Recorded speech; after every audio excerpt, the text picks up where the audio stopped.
What do you consider to be sexual harassment?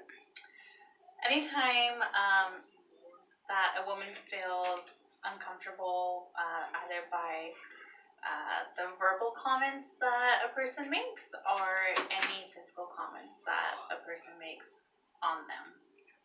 What do you consider to be sexual assault? I think the act of sexually harassing a person. So do you consider someone touching you with like a ruler on your butt to be sexual harassment? Yes. Or something like that? Like even if they're touching you with something other than their actual physical body? Yes. Okay. So our answers to my first and second question go hand in hand with what I talk about in my second paper, Unwanted and Uncomfortable, because in that paper I bring up what the government considers to be sexual harassment, which the definition shows any unwanted conduct which is sexual in nature. It can be physical, verbal, or nonverbal. So this is important because she brings up the word unwanted, as well as when I ask her the question if it has to be something, if it has to be their physical body touching you, or can it be like a foreign object like a ruler? And she said that yes, because like in the definition it says sexual in nature, so it doesn't necessarily need to be them physically touching you with their hand, but it can also be a foreign object or even words that they say. So something sexual that they say towards you, like your butt looks really nice or something like that, could be considered sexual harassment as well. And the way I plan on using these answers that she provided me with in my interview is by using the answers to show the broad spectrum of what sexual harassment can be. Because I feel that to men, they feel sexual harassment is just when you touch a girl.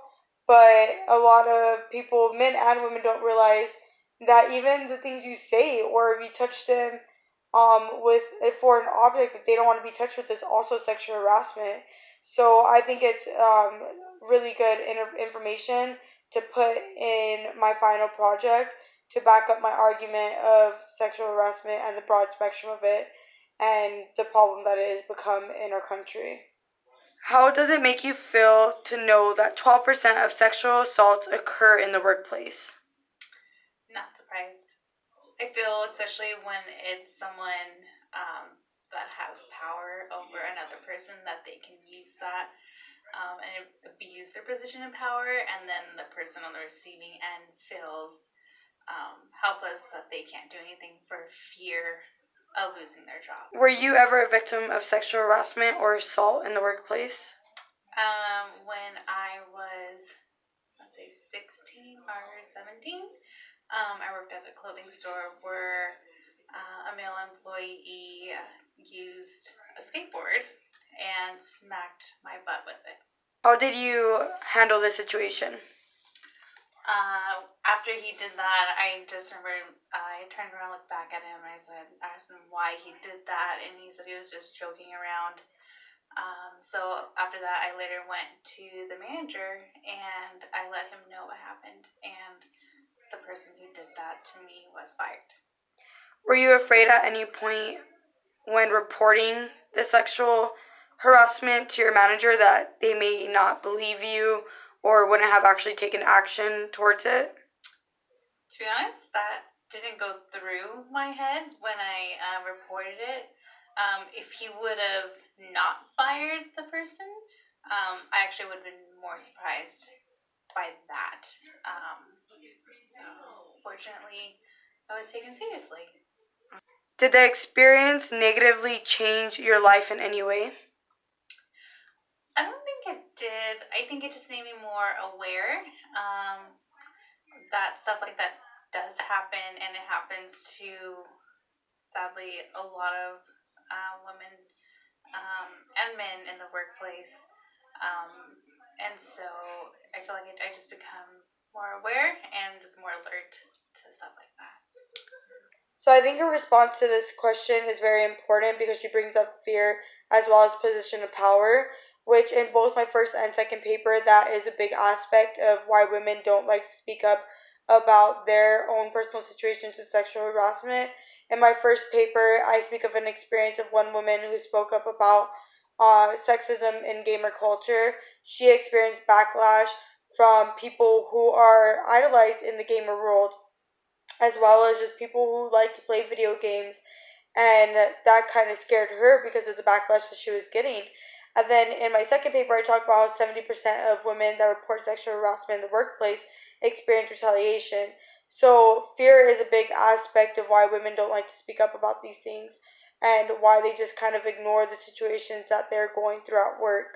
And then of her situation of sexual harassment in the workplace is important because, and it's also one of the things I do want to use in my final project, to argue that not every situation is going to be the same, and not all women experience retaliation, and that it's worth speaking up about and reporting, because you never know if action is going to be taken, that person is going to be fired.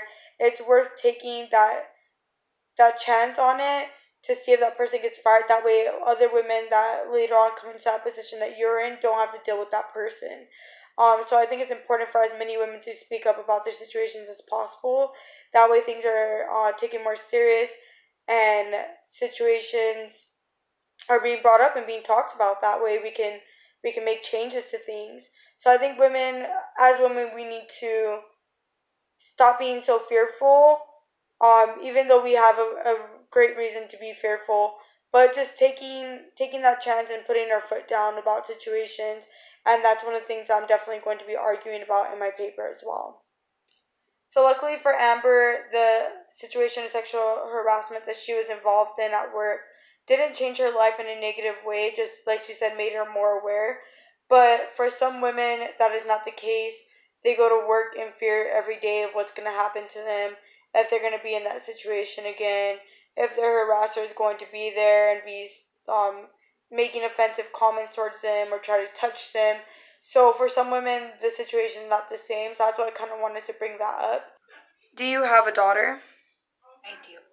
Do you fear that your daughter will fall victim to sexual harassment or assault at some point in her life in the workplace?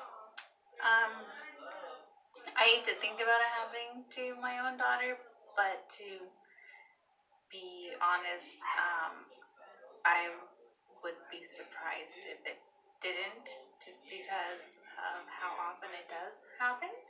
I would definitely try to make her feel empowered to know that she can step up and she can say something about it, and not to hide it or to dismiss it in any way. Do you feel that women grow up knowing that that is something that could happen to them? Like, we're kind of programmed in a way to know that this is at some point probably going to happen to you. I think so, especially since, I mean, you can just walk down any street and people will catcall at you and say things to you. And so, I mean, that in itself is a form of being sexually harassed. And it's something that just goes on daily and people think is okay. And until more people say something or speak up, people are just going to continue to think that stuff like that is normal and okay, just like how catcalling has somehow become normal and okay to do in some people's eyes. So her response to these questions of having a daughter and being in fear of whether or not her daughter is going to experience sexual harassment situations at some point in her life are very important, because it shows how big of a problem this has become, to the point where it's not necessarily even a problem anymore. It's just expected. Like, the fact that she said that she won't be surprised that her daughter is going to experience that at some point in her life is very sad to think about, but that's women's reality today, is that you're most likely going to get sexually harassed. You feel pretty today, you think you look amazing, you walk down that street, you're going to get catcalled at. You are going to get catcalled at, but there's a good chance that you're going to get catcalled at. And it's just really sad that that is our reality, and I speak about that in my second paper, where one of the editors had spoke about having to warn his interns that had to work with politicians that they're most likely going to have to deal with sexual harassment and assault in their workplace. because of the men that they're working with. So it's sad that like it's such a norm nowadays to be sexually harassed or assaulted, and it's something to be expected as a woman to have to deal with. So I like that she brings up that, she's going to teach her daughter to be empowered and that that's not normal. And that's one of the things I'm definitely going to argue in my paper is that as women we can make that change. And a huge thing that we can do as mothers is, or aunts, or cousins, is to teach the younger women in our life, or even the older women, that that's not okay, and that there's things that you can do to avoid those situations and to stop those things from happening. And that until we speak up about it and we say something about it and make sure that is not normal to the next generation, that things aren't going to change. So for me personally, I'm also going to teach my daughter, that those things aren't normal and that they need to speak up about it and tell someone that those things are happening, because that shouldn't be happening and it shouldn't be normal to us. So that is definitely something I'm going to be using in my papers, that response that she gave me. Statistics show that sexual assault from 1993 to 2015 has went down by 63%. Do you feel any safer knowing that? No. I don't. Just because from what I've seen, it doesn't feel like it's gone down that much. What do you personally feel could make a change in how often sexual harassment is seen in the workplace? Like, what do you feel managers or corporate could do that might be able to make things a little bit easier for women in the workplace? I feel that there needs to be a culture in the workplace that's created um, by making it feel that it's a safe place for people to come forward and not fear that they're going to lose their jobs, or not fear that they're not going to be taken seriously. Um, I feel that that needs to be shown from the top down, for people to feel comfortable opening up and speaking up. And to be honest, I don't think things like that will change unless people do speak up and do file those complaints, so that they can be taken seriously, or for people just to become aware of what is going on in the workplace.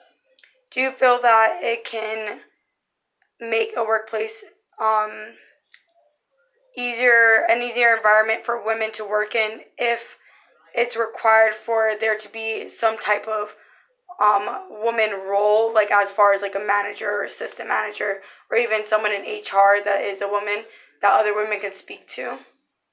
I definitely feel that women would feel more comfortable approaching another female to discuss things like that, just because I feel like they would feel like they could relate to them, or they could easily put themselves in that person's shoe to really be able to empathize with them. Right, thank you. So her response to the first question in this next set is important, because I feel when women bring up sexual harassment and assault in the workplace, statistics are thrown at us saying that, oh, it's went down and things are getting better. Yet women still do not feel safe in the workplace. I have many situations and examples in both my first and second paper where women speak out about not feeling safe where they work and feeling that they're going to experience retaliation, or that they may be harmed in their workplace, or that they feel uncomfortable. So just because statistics show that things are getting better does not mean that women feel safer. So there's still the argument that I'm going to make with this response is that there's still so much work to be done in order to make women feel safe in the workplace, and that we have not done all that needs to be done, and that there's still progression that needs to be made in order for it to be a safer environment for women. And then I like her response as far as the culture. She said that there needs to be a culture that is implemented in the workplace in order for women to feel safer. So basically, enough with the culture of women being sex objects, even in the workplace. For example, like Hooters or places where women are treated as objects, those are definitely problems. And so a culture where women are being empowered definitely needs to be implemented in the workplace, and that's something I'm also going to be arguing as one of the things that can help change this problem that we're having in our country. And then for the last question, my call to action in my last paper was to have more women figures and higher authority roles in the workplace. Even if it's just in HR, just having a woman for other women to speak to in HR would be very important. That way they feel comfortable speaking to them rather than having to go to a man about the situations that they're going through, and as well as making it a requirement, because I'm sure in every workplace there is a woman that is qualified to do a role of a manager. So that would kind of make it to where men have to allow women to be in those roles. So I think that would be important too. So that's something I'm going to also argue in my next paper, is using those responses to go hand in hand with how I feel and how other women feel on the topic as well, and what we can do to better the environment for women in the workplace.